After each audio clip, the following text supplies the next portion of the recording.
सचिन भाई and Rajwa ma'am, सब media के लोग, और special thanks to Himanshi mother जो उन्होंने इसके ऊपर इतना कॉन्फिडेंस रखा। तो thank you everyone, thank you so so much.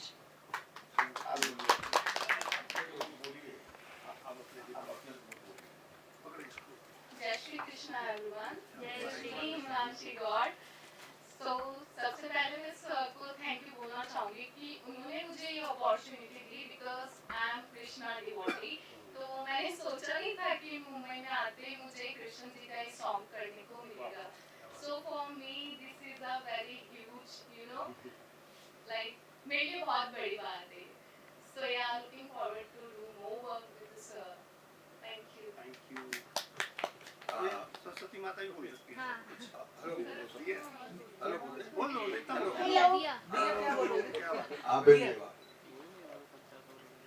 सभी को मेरा बहुत बहुत प्रणाम, नमस्ते। खास करके रुपेश जी के साथ मैं पहली बार नहीं मिली हूँ। आज से कोविड के टाइम में मैं अपना रिकॉर्डिंग करने आई थी और बेटे ने वीएफएक्स किया था और सर ने मुझे बहुत हेल्प की थी। वो मेरी पहली रिकॉर्डिंग थी और पहली मुलाकात थी। उसके बाद मैं अपनी छोटी बेटी के साथ यहाँ आई हूँ और अब दोनों बेटे मेरे यही हैं और मैं खुद क्लासिकल डांसर हूँ। तो ये काम जब रुपेश जी ने मेरे बेटे से कहा होगा और मुझे संडे के दिन इसलिए 1 घंटे पहले कहा, मम्मी आप ये गाना सुन के तुरंत आइए और ओशिवारा में शूटिंग करनी है, एक किसी को सिखाना है। मैंने कहा अच्छा ठीक है। बस वो एक छोटा सा एक आपस में हम सबका मिलन था और बहुत कम समय में हमने हिमांशी से मैं मिली। इस बच्ची से, ये बहुत टैलेंटेड बच्ची है और मैं इसकी मदर से कहूँगी स्पेशली कि इसके टैलेंट को आगे बढ़ाने की कोशिश करें। और साथ ही साथ मेरे लिए ये पहला अनुभव था कि मैं अपने बेटे के साथ काम कर रही थी। रुपेश जी के साथ तो मुलाकात थी, लेकिन एक पूरी टीम के साथ, अपने लोगों के साथ काम करना अपने आप में बहुत खूबसूरत अनुभव। और वो इस आइडिया के साथ आए थे कि लेट्स डू समथिंग डिवोशनल। आजकल दुनिया बहुत कुछ बना रही है, लेकिन ईश्वर को याद करना ये सबसे बड़ी चीज है। और इट्स माय मेरा सौभाग्य है कि मुझे बहुत वीएफएक्स करता हूँ, डायरेक्शन भी कर रहा हूँ, लेकिन भगवान के लिए कुछ ऐसा करने में मिले तो वो एक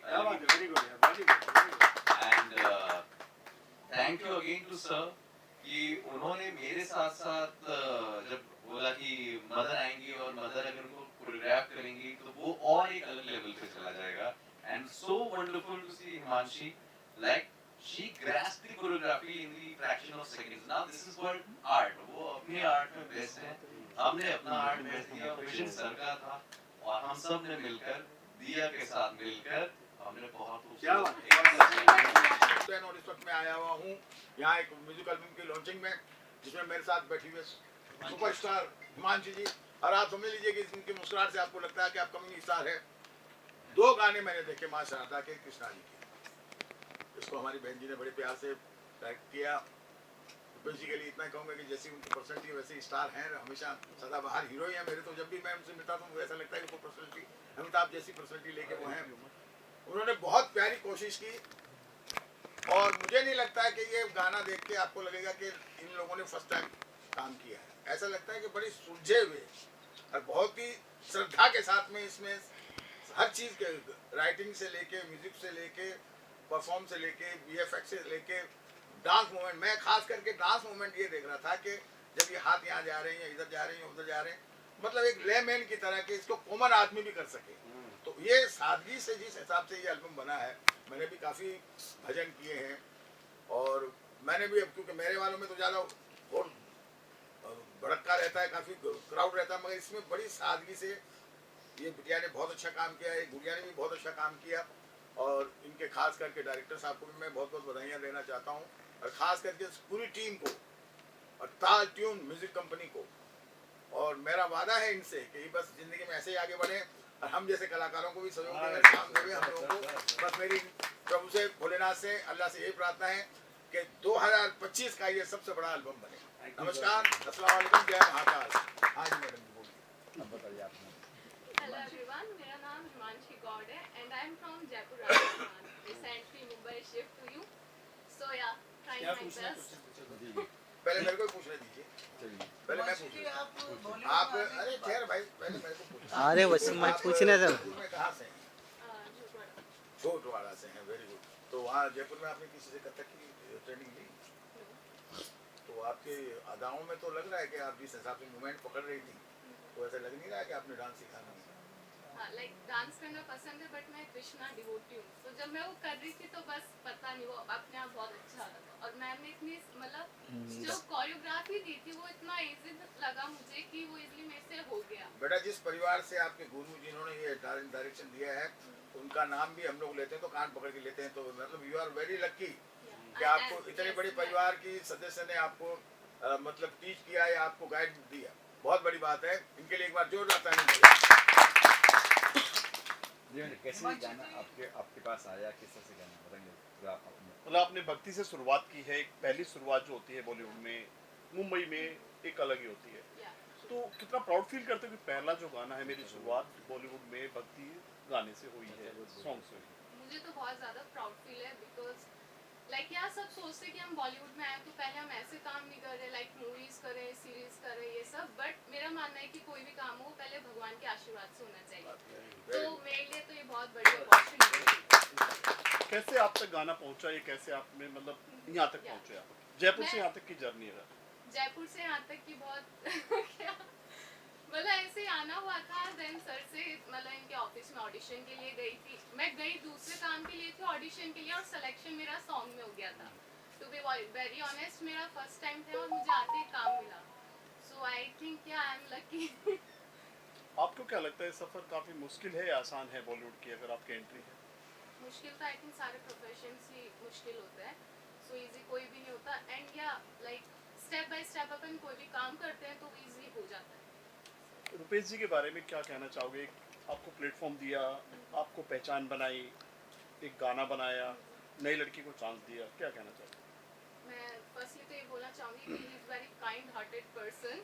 मैं इनके जैसे लगा नहीं था कि हाँ जैसे मुंबई के बारे में जयपुर में सबने बता रखा है कि मुंबई में ऐसे होता है वैसे होता है, बट यहाँ आके मैं इनसे मिली तो मेरा बिल्कुल जो ओपिनियन था वो मुंबई के लोगों को लेके यहाँ ये सब चेंज हो गया। And I think I am lucky कि मैं सर से आके मिली, इन्होंने मुझे अच्छे से गाइड किया, सारा मतलब समझाया कैसे क्या होता है, और इन्होंने बहुत अच्छे से मुझे वर्क वगैरह सब कुछ बताया कैसे क्या करना रहता है सब कुछ।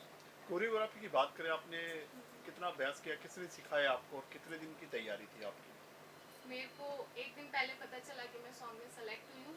मैं सेट पे गई, मैं रेडी हुई एंड मैम ने कोरियोग्राफी की। हमने 2 आवर्स के अंदर ये सॉन्ग शूट कर दिया। क्या करना चाहते हैं बॉलीवुड में आप?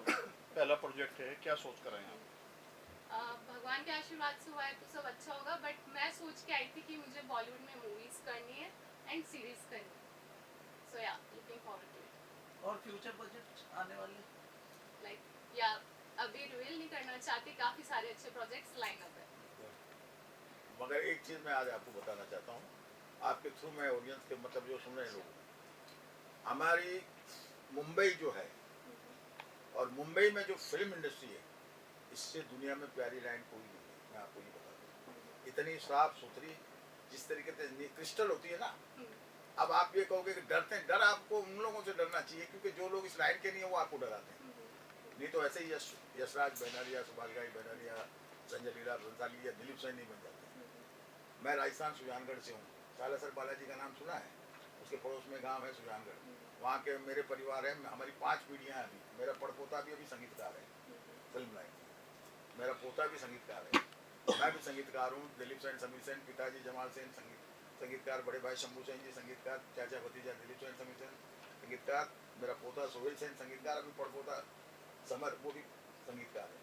तो इससे बड़ी दुनिया में लाइन नहीं है। हाँ, आप एक बार ये जरूर बताइए कि जो फर्स्ट अनुभव से आपको ये समझ जाना चाहिए कि इंडस्ट्री से अच्छी कोई लाइन नहीं, समझे? तो बाकियों को भी बोल दीजिए कि आप जरूर मुंबई आइए और अपना लक आजमाइए। रविंद्र जी, आपको गाना दोनों मिले थे कि पहले गाना मिला? साल कुमार साहब गाने दोनों मिले थे आपको कि पहले की मिला फिर दोनों मिले? मुझे एक ही सॉन्ग का पता था कि मुझे ये तिरसम जी का सॉन्ग करना है, एंड देन मैं बस घर के लिए निकल ही रही थी। सर ने कहा कि आपको इस सॉन्ग में भी करना है। देन मतलब मेरा जैसे जयपुर से मुंबई आना सब इंस्टेंट मेरे। और शंभू महाराज जी मेरे ताऊ दादाजी रहे हैं और बिरजू महाराज जी मेरे ताऊजी रहे हैं। मैं उनका नाम लेने से भी कतरा जाता इसलिए हकला गया हूँ।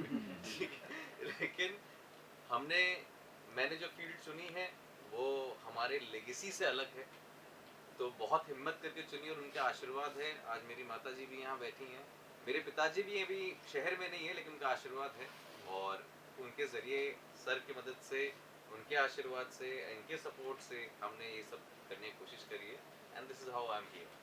किस तरह का गाना है सर, ये किस तरह का मूड है, क्या कहना चाहिए? ये देखिए, ये सबसे पहले तो ये भजन है, ये भक्ति है, ये ईश्वर के प्रति अपना समर्पण है। और बहुत अच्छा संगीत जब मैंने ये सुना, जब मुझे रुपेश सर ने सुनाया कि माँ शारदा और ऐसी बंसी बजा दो कन्हैया, जो अपना भजन है, वो जब मैंने सुना तो मुझे बहुत ही क्रिएटिव आइडियाज आने लग गए थे। तो मैं सर से जानना चाह रहा था कि पहले उनका क्या विजन है इस गाने को लेकर, कैसे हम इसको दिखाना चाह रहे हैं, ऑडियंस को किस तरह से हम पोर्ट्रे करेंगे। और जब मैंने उनका विजन जाना और जब मैंने उस पर वर्कआउट किया तो हम दोनों एक बहुत ही अच्छे क्रिएटिव आइडिया पे आए। तो अब ये गाना सिर्फ गाना नहीं है, it's larger than life, it's a feeling, it's a devotion. आप आंखें बंद करेंगे तो भी ये विजुअल्स आपके दिमाग में चलेंगे। सर संगीत म्यूजिक से जुड़े हुए काफ़ी दिग्गज, नाम लेना नहीं चाहेंगे, उनकी फैमिली से जुड़े हैं, कितना मुश्किल था आपके लिए, चैलेंजिंग था कि ये करना कि बड़ा नाम है और चीज़ भी अच्छी बननी चाहिए? जी जी जी, देखिए रिस्क लेना ही हमारा काम है सबसे पहली चीज़ तो ये है। और जब आपको अपने काम पे और अपनी कला पे विश्वास होता है तो आपके लिए चैलेंजिंग नहीं रहता है, इट्स अ डिवोशन। ये एक मेडिटेशन था। जैसे मैंने अपने फादर को देखा है, मैं अपने मॉम को देखता हूँ, जब वो रियाज करते हैं तो वो रियाज उनके लिए वर्कआउट नहीं है, वो रियाज उनके लिए मेडिटेशन हो जाती है। तो similarly when I do VFX और डायरेक्शन, इट्स जस्ट गोज, मतलब मुझे पता भी नहीं चलता कब अच्छे से हो गया, वो ऊपर वाला कराता है और मैं करता चला जाता हूँ। लोग जितने भी गाने होते हैं भक्ति के हो या जी। वो एक रियल लोकेशन पे शूट की जाते हैं, तो जी। आपने वीएफएक्स के जरिए ही क्यों किया इसको? रियल भी कर सकते देखिए, थे ये अच्छा सवाल है आपका। हमने कोशिश बहुत करी। मैं चाहता था कि हम लोग पहले रियल लोकेशन पे जाएं, हम वहाँ पे एक्सप्लोर करें, पर प्रॉब्लम क्या होती है ना कि वहाँ जब आप मंदिर के अंदर शूटिंग करने जाते हो तो वो क्रिएटिव लिबर्टी हम नहीं ले पा रहे थे। क्यों? क्योंकि भक्तजन भी होते हैं, प्लस वहाँ पे एक प्राइवेसी रहती है, एक सिक्योरिटी रहती है। उस रिदम को मैं तोड़ना नहीं चाह रहा था सिर्फ अपने भजन के लिए। लेकिन जब मैंने कहा कि ईश्वर की दया से हमारे पास एक कला है, विजुअल इफेक्ट्स है, तो हम क्यों ना इसको लार्जर देन लाइफ दिखाएं, क्यों ना हम इसको ऐसा दिखाएं कि आप एक ड्रीम वर्ल्ड, एक इमेजिनरी जगह पे वहाँ पे ये पूरा परफॉर्मेंस हो। तो मैंने वहाँ से भगवान का आशीर्वाद लिया, टीम हमारी पूरी एकजुट हुई और हमने इसको विजुअल इफेक्ट्स में। रुपेश जी के साथ पहला प्रोजेक्ट है, पहले भी कर चुके हैं आप? मैं रुपेश जी के साथ 12 साल से जुड़ा हूँ और मैं जब बॉम्बे आया ही था तो मेरे पहले काम में सर ने सबसे पहले सपोर्ट किया था। Sir is a gem of a person. First of all ये, मैं उनके ऑफिस गया था मिलने के लिए किसी और काम से लेकिन उन्होंने कहा कि तुम मेरे लिए म्यूजिक वीडियो करो और मुझे पहला मौका दिया जी म्यूजिक के साथ काम करने का। एंड वहाँ से मेरी जर्नी चालू हुई। फिर सर ने अपनी फिल्म में काम दिया और ना जाने अभी कितने काम मैंने सर के साथ किए हैं। एंड एक खास बात मैं रुपेश सर के बारे में बताना चाहूँगा, वो स्माइल कर रहे हैं अभी लेकिन वो सच बात है। इसी प्रोडक्शन हाउस में, रुपेश राय सेकंड प्रोडक्शन के अंदर ही, मुझे सबसे ज्यादा चैलेंजिंग वीएफएक्स करने को मिले। वो ऐसे ऐसे आइडियाज निकालते हैं क्योंकि वही तो क्रिएटिविटी है, और वो आपको जब चैलेंजेस आते हैं तो करने में मजा आता है उस चीज। ताल म्यूजिक के बारे में क्या कहना है, कितना ग्रो कर रहा है और कितने आने वाले प्रोजेक्ट हैं आपके उनके साथ में? देखिए, ताल के साथ में सबसे पहली बात तो अभी जब से ये लॉन्च हुआ है तब से ही हमें उसकी व्यूअरशिप और सब्सक्रिप्शंस बहुत अच्छे रिव्यूज आ रहे हैं उस चीज के लिए। प्लस डिवोशनल है। डिवोशनल के साथ साथ में अभी ये है कि कई सारे हमारे भजन हैं जो लाइनअप में हैं और हम चाह रहे हैं कि अभी उसको और क्रिएटिव तरीके से निकाला जाए ताकि ऑडियंस को विजुअली और अपीलिंग लगे। सर आप माहिर तो हो वीएफएक्स में जी। ये कितना रुपेश जी कितना कहते हैं कि ये चेंज करना, ये मत करो, ये ऐसा मत करो, कुछ कोई बात हुई? सबसे पहली चीज तो इसमें मैं ये बताना चाहूंगा, इज वेरी काइंड। मतलब वो बेचारे जब तक नहीं बोल रहे होते उससे पहले मैं बोलता ये वाला इतना ही होगा ठीक है, क्योंकि देखिए मैं आपको एक फैक्ट बताता हूँ, वीएफएक्स क्या है। लोग कहते हैं जादू की छड़ी है, लेकिन हर चीज के पीछे उसका एक नियम होता है। जैसे मैथ्स के एक फॉर्मूलेज होते हैं, तो मेरी भी एक लिमिटेशन है। और मेरे अलावा जो सिस्टम पे काम करता है, जो कंप्यूटर पे एडिटर काम करते हैं वीएफएक्स, वो सिस्टम की भी एक लिमिटेशन होती है। मेरे कहने पे सर ने नया सिस्टम ले लिया, जो चीज है, क्योंकि वो समझते हैं कि इस आर्ट को अगर निखार के निकालना है तो उसके लिए जो हथियार हमें चाहिए वो हथियार उन्होंने मुझे प्रोवाइड किया हो जहाँ पे वो सक्षम है, और उस चीज को निखार के लाना मेरा काम था. तो he is very good, he never gives me lot of redos, he understands the creativity, he understands कि अच्छा ये यहाँ पे क्या विजन चाह रहा है. तो उन्होंने जो लिबर्टी मुझे एज ए डायरेक्टर भी दी और as a VFX supervisor, that was amazing. Himanshu Next ये आपका डेब्यू है और हर्ष डायरेक्टर है. कृष्ण की लीलाओं से ही शुरू हुआ है। तो मेरे लिए तो जब कृष्ण का भजन आया तो मुझे जब वो गाना दिया तो मैं खुद ही उसमें ऐसे रम गई कि मैं खुद ही लगा कि खुद ही कर लूँ, लेकिन मुझे नहीं करना था, मुझे किसी को सिखाना था। और उनके लिए भी ये पहला एक मौका था कि जिसको भजन को एक अच्छे से रूप में, जब आप कोई भी चीज़ करते हैं, मैंने मेरे कहने का अर्थ है कि जब आप गाने का जब काम करते हैं, कोई गाना लेते हैं, चाहे भजन हो चाहे ठुमरी हो, क्लासिकल हम कुछ भी लेते हैं, हम पहले गाने की एक एक पंक्तियों को पढ़ते हैं, सुनते हैं और उसको पहले आत्मसात करते हैं। हम उस कैरेक्टर में घुसते हैं अपने आप को, और फिर हम जब किसी को सिखाते हैं तो हम फिर वो सोचते हैं कि हम उसको भी वही ट्रेन करते हैं कि आप जब कृष्ण को दिखाना है तो आप समझो कि वहाँ वो कृष्ण भगवान की मूर्ति है और आप उनको ये बांसुरी दिखा रहे तो ये बांसुरी बजा दो, आप उनको कह रहे हो कि आप बजा दो। तो जो इसकी एक एक लाइन जो थी वो मुझे बहुत पसंद आई। जब मेरे बेटे ने भेजा और मैंने सुना उसको तो अपने आप ही अंदर वो रम गई मैं। और फिर मैं जब इनके साथ मिली और जब इनको मैंने कहा कि देखो आप ये समझो, आप भले डांसर हो या नहीं, देखिए डांसर तो कर लेगा, लेकिन जो नॉन डांसर हैं और क्लासिकल भजन या कुछ करना है तो उसके लिए थोड़ा मुश्किल होता है। तो मैंने कहा आप समझो कि सामने कृष्ण भगवान है, आपके सामने मूर्ति है, आप उस चीज़ को एकदम फील करो। बांसुरी है तो ये बांसुरी है, वो कृष्ण है, ये बजा दो।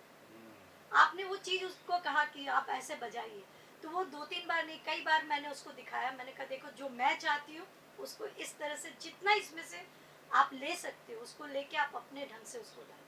और उसने बहुत कोशिश की और ये कोशिश मैं अभी बड़े स्क्रीन पे देख रही थी और मुझे अच्छा लगा।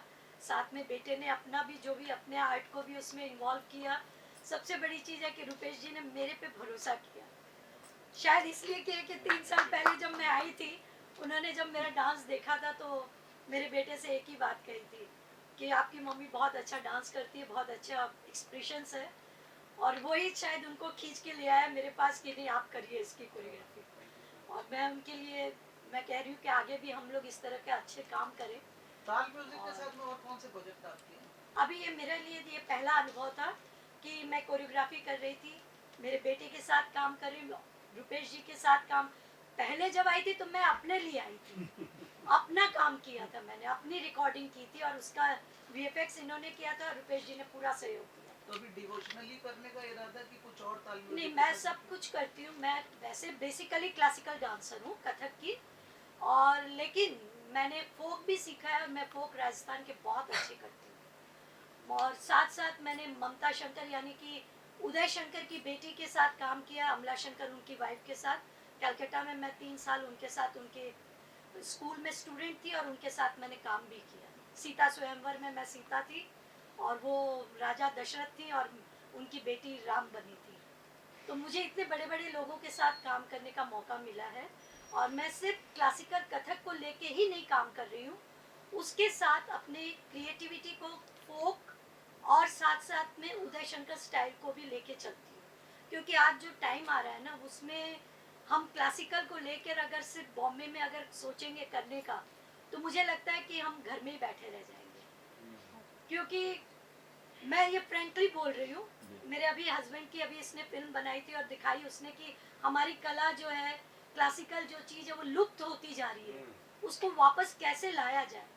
क्योंकि आजकल आर्टिस्ट सिखाने के लिए जी जान देता है, लेकिन कभी कभी पेरेंट्स जो होते हैं ना, वो जब अपने बच्चों को लेकर आते हैं तो वो एक सवाल सबसे पहले पूछते हैं, मेरा बच्चा कब स्टेज पे नाचेगा। जो हमारे पास उसका जवाब नहीं होता। ये कोई दवाई नहीं है कि मैं घोट के पिलाऊं और उसने पी ली और वो नाचना शुरू कर दे। हम जब आज 20-25 सालों से नाच रहे हैं, still we are doing the struggle. तो हाउ कैन वी से कि वो बच्चा कल उठ के आपका नाचेगा। जैसे वो छोटी लड़की में मैंने फर्स्ट डे टैलेंट देखा, मैंने तुरंत उसकी मदर को कहा, मैंने कहा इसका डांस करवाइएगा, छुड़वाइएगा मत। बच्चा खड़ा होता है ना, उसकी खड़े होने के अंदाज से परख जाते हैं कि इसमें कितनी कला है। और वो क्या आगे ले जाएगा, ये पेरेंट्स भी उसको जब करेंगे ना तो बच्चे आगे बढ़ेंगे। मेरे ख्याल से पेरेंट्स को सहयोग करना चाहिए। मैम कितना आप वक्त अपने लिया बड़े मैम घराने ने की बहू हैं, सीखने में? हाँ जी। शंभू घराने की बहू हैं आप महाराज जी की, तो कितना चैलेंजिंग था कि जिसको मैं सिखा रही हूँ अच्छे से कर पाएगी नहीं कर पाएगी, आपका नाम जुड़ा है इस प्रोजेक्ट से। बिल्कुल। हाँ देखिए पहली बात तो जब 1 घंटे पहले जब इंफॉर्मेशन मिली कि तुम्हें मम्मी खाली एक गाना सुनो, आके सिखाना है किसी को, किसको सिखाना है, कौन है, किसी को मैं नहीं जानती थी। मैं अपने बेटे को और रुपेश जी के सिवाय किसी को नहीं जानती थी। मैं आई, गाना सुनते सुनते आई और ऑन द स्पॉट इसके साथ मिली। मैं पहले मैंने इसको सवाल किया कि आप डांसर हैं, क्योंकि एक डांसर को सिखाना इट्स वेरी इजी। और मैं एक चीज और बता दूं कि डांसर एक्टिंग कर सकता है, बट एक्टर सभी कोई डांस कर सकते हैं ये पॉसिबल नहीं है। हम जो भाव एक्सप्रेशन दे सकते हैं ना, वो एक्टर सभी कोई देंगे, ये पॉसिबल नहीं है। तो मेरे जब उनसे परिचय हुआ तो वो भी थोड़ी घबराई हुई थी और मेरे लिए पहला अनुभव था उनके साथ काम करना। तो मैंने कहा डरने की कोई ज़रूरत नहीं है। जैसा सर ने मुझे बताया कि बहुत नॉर्मल मूवमेंट्स थे। मेरे कोरियोग्राफी में मैं एक चीज़ हमेशा ध्यान रखती हूँ कि अगर वो नॉन डांसर है तो वो भी डांस कर सके और वो पब्लिक को अट्रैक्ट कर सके। आप कोरियोग्राफी बहुत बड़ी बड़ी कर सकते हैं, बहुत हार्ड मूवमेंट्स भी दे सकते हैं, उसके लिए पूरा वक्त चाहिए। आपको कहे 2 घंटे में एक नॉन डांसर को आपको डांसर बनाना है तो इट्स नॉट इजी। तो मुझे लगा कि मैंने इसको कहा डांस में मूवमेंट्स ज़्यादा मैं नहीं दूंगी, लेकिन एक्सप्रेशन तुम्हारे होने चाहिए। हमारा भजन जो है वो कृष्ण को समर्पित है, तो आपके भजन के अंदर जो चीज़ आप उसकी मदर है, कितनी तैयारियां की इसके लिए और आज गाना भजन बन के तैयार है। जी सबसे पहले तो I really would like to thanks Rupesh sir for giving this opportunity to my daughter. ये शायद कुछ सालों पहले हमें फील होने लग गया था कि you know she is very much active in all such things when it comes to songs, dance, to some extent acting. But thanks to Rupesh sir, एक बार मैं उनसे मिली और उसी के कुछ दिनों बाद उन्होंने मेरे डैड को कॉल किया एंड ये अपॉर्चुनिटी दी कि एक सॉन्ग है जहाँ पे वो इसको रिप्रेजेंट करना चाहेंगे। And the best part was कि ये सॉन्ग एक डिवोशनल सॉन्ग था। For me it was a big thing कि अगर मेरी daughter you know who comes from a family background जहाँ पे हमारे पास कोई ऐसा सोर्स नहीं था यू नो कि हम ऐसे कोई शूट कर सके। So I really would like to thanks sir for this. Shoot हुआ and the second experience was जब मुझे पता चला कि हमारी जो कोरियोग्राफर मैम है, hats off to her. I think in a span of 3 hours जब मेरी डॉटर उनके साथ थी एंड उन्होंने वो सॉन्ग उसको सिखाया, 3 घंटे में हमने पूरा सॉन्ग शूट किया। So thanks to sir, thanks to ma'am and हमारे डायरेक्टर सर, सबको for all such things. I am so blessed, I am feeling so blessed to be a part of this. आपके लिए challenging था, आप उसकी mother. दिया ने पहले भी कोई वीडियो किया कि नहीं इसका सर, डेब्यू है? नहीं हाँ, हालांकि मैं कहीं पे भी सोशली एक्टिव नहीं हूँ एंड ये इसका कंप्लेंट है कि आज के 2025 में आई स्टिल बिलीव कि I am not at all active on any social media. But ये मुझे इंसिस्ट कर रही है कि इसका यू नो अकाउंट होना चाहिए जहाँ पे she can post her pics and videos. तो ग्रेजुअली मुझे ये फील हुआ कि somewhere this should be there. तो अब मैं ये प्लान कर रही हूँ कि इसका एक इंस्टा अकाउंट खोलूँ सबसे पहले, वहाँ पे I should post her videos. अब तक खुला नहीं है? नहीं क्या दिया? आप इनकी मदर हैं, जी आपके लिए चैलेंजिंग है, लेकिन इससे हमसे बात की गुड़िया से, इसके लिए कोई चैलेंजिंग नहीं है। क्या कहना चाहोगे? लेकिन एक बात, एक टीचर बनना चाहती है, आप एक्टिंग करवा रहे हैं इनसे। चेंज होता रहता है बच्चों का हर साल में चेंज होता रहता है। योगा टीचर तो नहीं बुलाएंगे अभी इसको। टीचर भी बन सकता है और डांसर भी बन सकता है और एक एक्टर भी बन सकता है।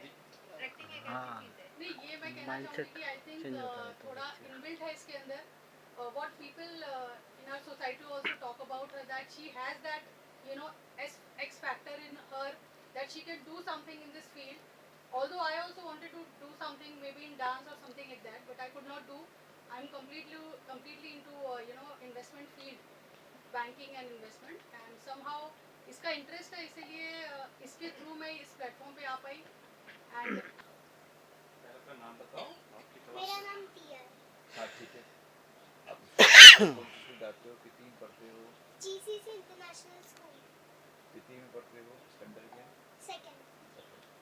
अच्छा, अच्छा, ये जब आपको मिला, ये गाना मिला, कहा आपको करना है गाना, तो फर्स्ट क्या रिएक्शन था आपका, कैसे अपना हाँ? मतलब मुझे तो लगा कि वाओ, मैं गाना शूट करूँगी। फिर क्या क्या हुआ? पूछते हैं क्या हुआ उस वक्त, क्या हुआ? तब तो मुझे अच्छा लगा। अच्छा लगा।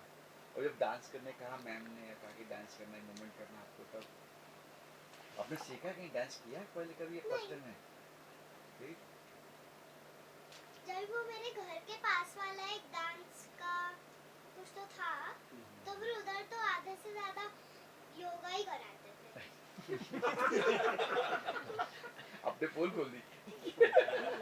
अच्छा, फिर आपने डांस कैसे, मतलब मैम आया, डांस सिखाया, बताया आपको ना कैसे ये मूवमेंट करना, ये करना, आपको आ गया, तुम कुछ रिहर्सल किया आपने? आ गया? बाद में कंप्लेंट नहीं कि एक ही गाना दिया आपको, 2 गाने, मैम को 2 गाना दिया, आपको 3 गाना दिया? वो तो चलता है। चलता है भाई वो।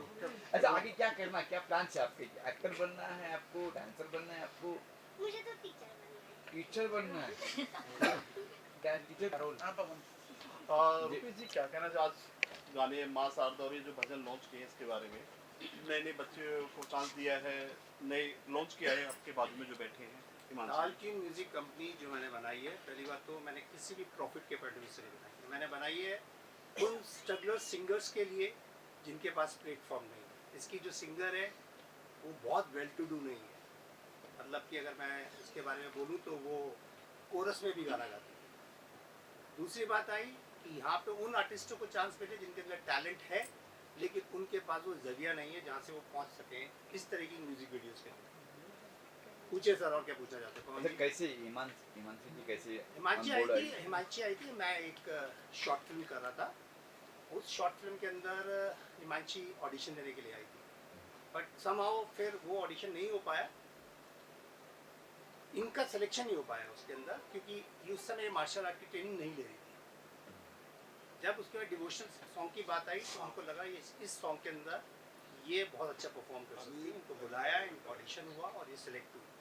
लेकिन इनकी एक खासियत ये है कि उसके बाद इन्होंने तुरंत मार्शल आर्ट की क्लासेस देना स्टार्ट किया। इनको समझ में आया कि जिस चीज़ के अंदर मुझे कोई किसी इंसान ने वीक बताया है, मैं उसी चीज़ को अपनी मजबूत बनाऊंगी, उसी को स्ट्रॉन्ग करूँगी। क्या उम्मीद है फिर दिया दोनों जो कैसे भजन है इनसे है? क्या उम्मीद है छोटी आपको? बच्ची दिया भी है। दिया सर, दिया को मैं मेरे बड़े भाई हैं गुप्ता सर, उनके थ्रू मिला था, उनकी डॉटर से जो भी यहाँ सीट पे बैठी थी मैम, उन्होंने गुड़िया से मिलवाया और गुड़िया को मिलके मुझे ऐसा लगा कि जो हम शारदा देवी यानी कि माँ सरस्वती का गाना कर रहे हैं, उस गाने के अंदर इसके अंदर मुझे वो रूप नज़र आया बच्चे वाला, और वो आज उस ड्रेस में आई भी, अगर आपको ध्यान से नोट करेंगे तो उसके फीचर्स में वो चीज़ नज़र आएगी। ताल ट्यून जो है उसमें सिर्फ डिवोशनली आएंगे कि और भी नहीं, अलग ताल अलग? ट्यून, इसके बाद ताल ट्यून पंजाबी आ रहा है, उसके बाद ताल ट्यून हिंदी आएगा, बॉलीवुड। ये शुरुआत जो है मैंने भगवान के आशीर्वाद से लेने के लिए, साईं बाबा के गाने इसमें, महादेव के गाने इसमें बैक टू बैक सॉन्ग्स बन रहे हैं, अलग अलग म्यूजिक एक्टर बना रहे हैं। मैं दिलीप सर जैसे महान म्यूजिक एक्टर्स के साथ काम करना चाहता हूँ, पर इन सर लोगों की फीस इतनी ज़्यादा है, ये सर लोग, हाँ मैं सच्ची बोल रहा हूँ, ये बहुत बहुत गुणी लोग हैं, मतलब अगर इनका एक गाना आ जाएगा वो मेरे 50 गानों के बराबर होगा, मैं 50 गाने बना दूँ और ये एक गाना बना दे सर। चलिए मैं वादा करता हूँ, आप करिए, मैं आपके बजट में क्या बात है सर, बहुत बहुत मेहरबानी आपकी। हाँ तो बोल दो यानी सर साल में आज। कितने ये शूट करना, ठीक है? आ जाओ उधर, आ जाओ आ जाओगे मैं इधर आ जाता नहीं नहीं आप बैठिए, आप उधर अच्छे लग रहे हैं।